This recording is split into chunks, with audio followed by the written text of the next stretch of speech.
Mas, untuk mobil putih majukan lagi, majukan ke sana karena ini adalah Arakan Gendro.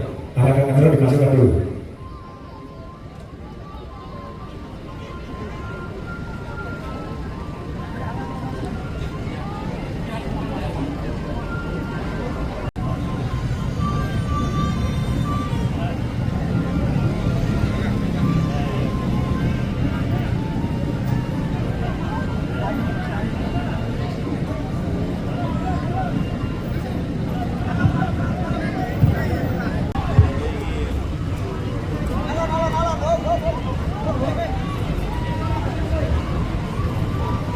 Oke, itu yang berhenti dulu. Silakan keluar dulu, ayo.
yang dipimpin oleh Prabu Mudiwangi atau biasa dikenal dengan Prabu Siliwangi ke-6.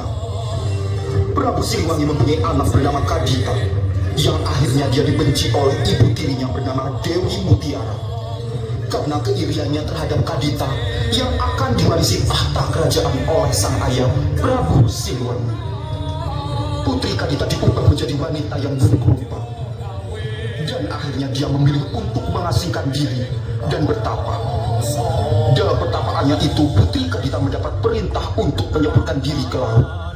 Hingga saat itu, Putri Kadita tinggal selamanya di laut dan membangun istana serta mengumpulkan ribuan pasukan. Sejak saat itu, Putri Kadita dikenal sebagai Nyi Roro Kidul.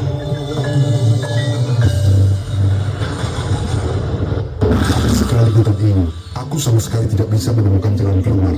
Apakah aku sudah tersesat? Dari kejauhan, terlihat samar sosok seorang wanita cantik dan jelita. Sang Prabu merasa lega, kemudian dia mendekat dan menyapa wanita tersebut. Maaf jika lancang, sepertinya saya tersesat di hutan ini. Apakah Anda bersedia membantu saya? Oh, ada seseorang yang tersesat rupanya. Bagaimana bisa Tuan masuk dan tersesat di tengah hutan seperti ini? Saya terlalu asik mengejar hewan buruan sampai tidak memperhatikan arah. Apakah Anda bersedia menunjukkan jalan keluar dari hutan ini? Baik Tuan, saya bersedia membantu, akan tetapi ada syarat yang harus Tuan penuhi. Apakah syarat itu? Selama ini saya hidup sendirian, tinggallah bersamaku untuk beberapa waktu, maka akan aku tunjukkan jalan keluar. Inikah tempat tinggalmu? Siapakah engkau itu sebenarnya? Berjalannya waktu, Prabu Siliwangi akhirnya jatuh cinta pada wanita itu dan memutuskan untuk menikahinya.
Dia merasa sudah saatnya ia kembali memimpin kerajaannya di Pajajaran. Prabu Siliwangi berjanji jika ia kembali berburu, dia akan mampir untuk menemuinya. Suatu malam, ketika sang Prabu tengah tertidur pulas, dia samar mendengar suara tangisan bayi. Dia terbangun dan bergegas mencari asal suara tangisan tersebut. Ketika sang Prabu membuka pintu istana, dia terkejut tampak di hadapannya bayi kecil yang sedang menangis. Prabu merasa bingung pada bayi itu, kemudian menggendongnya bermaksud menyerahkan kepada dayang istana. Tiba-tiba muncul sinar terang menyilaukan mata di hadapannya. Di balik sinar tersebut muncullah sosok wanita yang tidak asing bagi sang Prabu. Dia adalah istri yang tinggal di dalam hutan. Sang istri mengatakan bahwa bayi itu adalah anak mereka dan meminta sang Prabu untuk merawatnya selayaknya manusia. Belum sempat bertanya banyak kepada istrinya, dalam sekejap sang istri telah menghilang. Prabu Siliwangi kemudian membawa bayi tersebut masuk dan memberikan nama, yaitu Putri Kadita. Berjalannya waktu, Prabu Siliwangi mulai mengkhawatirkan akan kerajaannya. Dia tidak memiliki istri dan anak laki-laki sebagai penerusnya kelak. Putriku disambut sukacita oleh Prabu dan Putri Kadita serta seluruh rakyat Pajajaran. Pada awalnya, Prabu Siliwangi memenuhi semua permintaan istrinya itu. Namun, permintaan Dewi Mutiara semakin hari semakin aneh. Kakanda, demi kelancaran kehamilanku, aku ada permintaan. Aku ingin Putri Kadita pergi dari istana kita. Tentu saja aku tidak bisa memenuhi hal itu. Dia itu putri sematawayangku yang kubesarkan dari kecil. Tentu tak tega aku menyuruhnya untuk keluar dari istana ini. Mendengar penolakan tersebut, Dewi Mutiara merasa kecewa, kesal dan sangat marah. Dia menganggap selama Putri Kadita berada di istana, kasih sayang sang Prabu akan selalu terbagi menjadi dua. Dewi Mutiara mencari cara untuk menyingkirkan sang putri. Dia pun pergi menemui dukun sakti. Dia rela membayar mahal asalkan bisa membuat Putri Kadita terusir dari istana.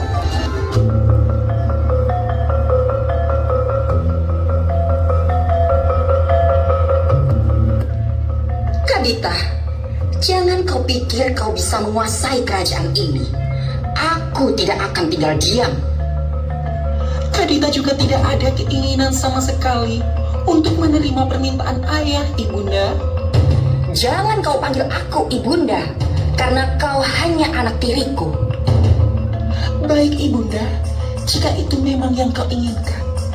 Dengar Kadita, bahwa waris tahta kerajaan ini akan jatuh ke tangan anak ayahmu yang ada di kandunganku ini. Dan perlu kau tahu, tidak ada sejarahnya pemimpin kerajaan seorang perempuan. Perlu kau ingat, jangan sekali-kali kau mengadu kepada ayahmu kalau aku bicara seperti ini padamu. Tentu saja tidak. Kadita tidak akan bicara kepada ayah. Tinggalkan aku sendiri di sini. Lihat saja Kadita, aku akan membuatmu diusir dari kerajaan ini.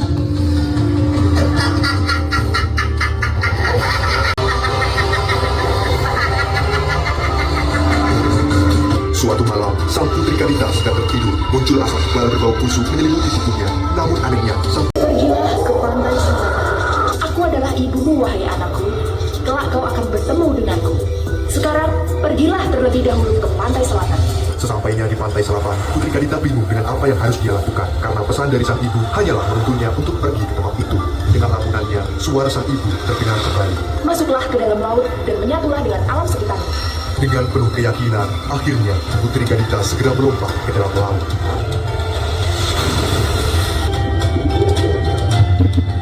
Seketika, semua bintik di tubuhnya perlahan mulai menghilang.